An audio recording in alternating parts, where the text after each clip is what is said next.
Ce pétrolier arraisonné dans l'Atlantique Nord, ça aurait pu être le prétexte d'une escalade militaire avec la Russie, mais on doit le dire, ça s'inscrit dans un contexte de tensions qui vont en grandissant là, sur la scène internationale.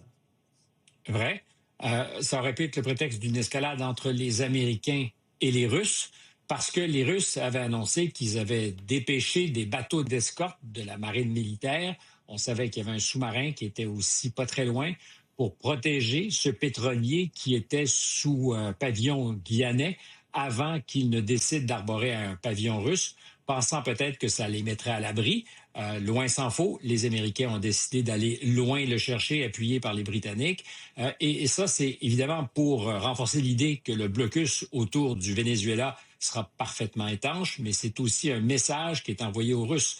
Leur flotte fantôme qui fait voguer par les mers du pétrole qui est visé par des sanctions et dans le collimateur des Américains, une manière aussi peut-être de serrer l'écrou, alors qu'on est apparemment au dernier kilomètre de la négociation dans l'affaire ukrainienne. Tout est lié. C'est un message qui est envoyé. Alors on parle du Venezuela, mais par la bande, on parle aussi aux Russes. Et s'ils ont choisi de ne pas aller plus loin, si les bateaux d'escorte n'étaient pas là, c'est peut-être parce que les Russes se sont résignés à l'idée que pour l'instant, une confrontation directe avec les Américains n'était pas pour eux payante.